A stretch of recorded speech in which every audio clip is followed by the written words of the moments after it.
noção, essa interpretação para um movimento do show de rock. Se a gente olha para uma pessoa, eu estava aqui conversando com o meu grande amigo, ele disse que fazia perto de 100 quilômetros de bicicleta. E eu olho, penso assim, será que ele fazia entre retas, subidas e descidas, na bicicleta? Será que ele fazia isso aqui? Não, ele fazia isso aqui. E por que a gente não pega um ciclista e diz, gente, não faz careta, faz... Porque não dá para não fazer careta. Agora pensa que o autista está interpretando o mundo 24 horas por dia, vivendo e sentindo coisas que talvez vocês não sintam com tanto detalhe. Então olhem com atenção para a via que ele tem de te passar tanta informação e faça como Inácio. Faça com que o movimento jogue no teu time. E assim vocês vão observando e intervindo. Não só nos movimentos, mas também nos comportamentos. Eles começam lá na infância. E quando a minha mãe fala que a gente acertou no que viu, a gente mirou no que viu, na verdade, e acertou no que não viu, começa aqui. O ser humano brinca para imitar os adultos. Como mamífero que é, o ser humano está aprendendo a ser gente grande. O cachorrinho brinca de morder, caçar, o leão a mesma coisa, e o ser humano brinca de profissões. Já pararam para pensar nisso? Médico, dentista, enfim.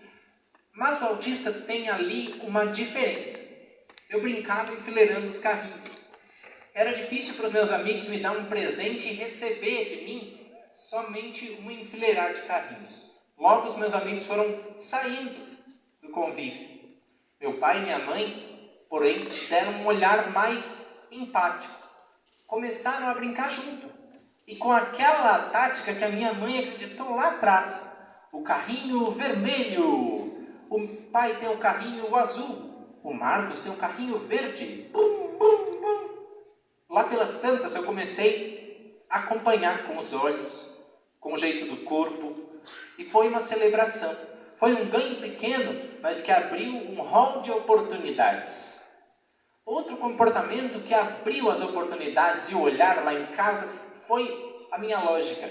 Eu chorava das coisas mais estapafúrdias e ria também.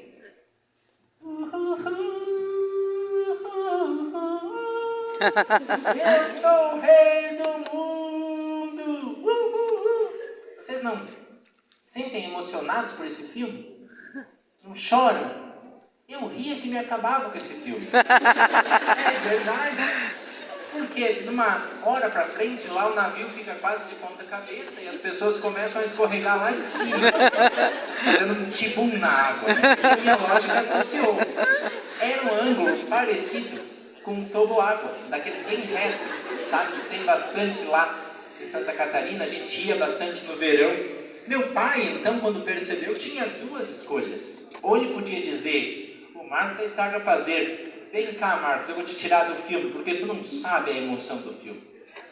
Porque ele não fez, graças a Deus. E eu agradeço todos os dias também. Ou usar a minha lógica. Ele pegou uma vez e me disse, Marcos, vem aqui na cozinha, eu quero te mostrar uma coisa. Pegou a minha mãozinha, botou lá no freezer da geladeira. Essa temperatura que tu está sentindo aqui é da água que os caras caíram de bunda lá no filme. E tu sabia que um navio é tipo assim um prédio grande? Tu cairia de bunda de um prédio num balde de gelo? Não, né, pai? O que vocês acham que aconteceu na próxima vez que eu assisti o filme? Chorou. Só ativando a lógica e me mostrando realmente o sentido das coisas. Até a fala teve que ser direcionada. Parece boa ela ser assim, eloquente. Minha mãe diz, é igual ligar um rádio. Acho que o Papai do Céu, na hora que me chamava, ia dizer, desligar o rádio. Né? Mas me causava problemas. Por quê? Eu tinha dificuldade em fazer amigos. Vocês pensam que eu era pequenininho, um baixotinho, e os meus amigos iam lá em casa brincar, dizendo, vamos brincar de bicicleta? Eu digo, vamos. E a conversa começava. A minha bicicleta é azul. Eu disse, nossa, as bicicletas que eu vi na rádio são as bicicletas da Porsche, fábrica alemã, que faz para a equipe alemã de ciclismo das Olimpíadas. Quando eu conseguir uma bicicleta como essa, vai ser muito legal. Meus amigos mudavam de calçada já na hora. E eu ficava sem ninguém para brincar. Mas ainda aí tinha uma oportunidade. A oportunidade de ver que essa dificuldade podia ser revertida. Eu tinha uma dicção boa. Então comecei num coral infantil e as pessoas lentamente começaram a olhar para isso como uma habilidade. Se era difícil a minha fala, sim, podia ser. Mas eu tinha uma dicção e eu podia ajudar os meus amigos a ensaiar as músicas. E eles começaram a ver que isso era uma possibilidade. E começaram a não se afastar mais tanto, mas lentamente entender. Tiveram batalhas que meu pai e minha mãe se viram apressados. Eu atravessava a rua de qualquer jeito. Meu propósito era simplesmente chegar do outro lado. Porque é para isso que se atravessa uma rua. Só que eu não tinha a noção de perigo. Perigo imediato para o autista é difícil. Por que que aquele carro que está lá longe vai me causar perigo aqui? Eu não considerava a velocidade do carro, o peso. E uma vez quase fui atropelado. Eu lembro que era um carro cinza. Só que meu pai e minha mãe principalmente, usaram daquele carro cinza para me explicar uma história. Se esse carro te pega e está mais rápido, veja, ele é feito de aço. Se ele te bate e tu cai no chão, todo desengonçado, tu vai para o hospital e tu não vai poder estudar por um bom tempo. Vem cá, tu queres isso, Marcos? Eu digo, não. Então atravesse a rua naquela parte delimitada para o pedestre, a faixa de pedestres. Um santo remédio. Hoje, né, mãe, é difícil eu atravessar a rua sem a faixa de pedestre. Eu sempre procuro ela, porque eu lembro do episódio. Mas tiveram também que direcionar o medo de coisas aparentemente inofensivas. E aqui eu chamo a atenção de vocês, muitas vezes, teu aluno autista, teu paciente dentro do espectro, vai cair muito de rendimento, mas tu não vai saber o porquê e nem ele vai te dizer. Como eu nas minhas aulas de matemática. Eu não sei matemática muito bem até hoje. Por quê? Lá pelas tantas, minha professora inventou de vir para a sala com batom vermelho, com unhões vermelhos assim, e ainda apontava nas minhas contas assim, essa está errada. Eu tinha repulsa de vermelho, até hoje tenho. Mas não precisa se apressar, nem ela, porque eu já superei. Mas na época era tremendo. E eu bloqueei a matemática. Como o vermelho pode ser um autista que tenha avessidão ao barulho da luz. E ele senta embaixo de uma luz. Ele não vai produzir na tua aula. Ele vai ficar tão aflito com aquilo e não vai poder te dizer. Mas há dessensibilização para isso também. Um olhar carinhoso. No meu caso, por exemplo, onde há vermelho, Marcos? Na bandeira de Santa Catarina, na bandeira de São Paulo, nas camisas, na Ferrari da Fórmula 1 e criando afetividade, criando familiaridade com o vermelho. Só não podíamos desistir. Hoje, sobra a dificuldade com sensibilidade aos sons e à luz. Hoje, eu talvez vá menos nas festas.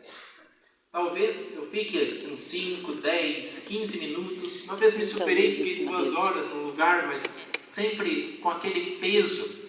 Simplesmente porque som mecânico e luz é um trabalho que eu tenho que fazer para me acostumar, certo? É interessante que instrumento musical possa baixar o volume, tocar mais fraco, enfim. Mas outras coisas de som mecânico me despertam assim alguma apreensão. E 98% dos autistas têm ou na luz ou no som. Não é que é irritante, dói.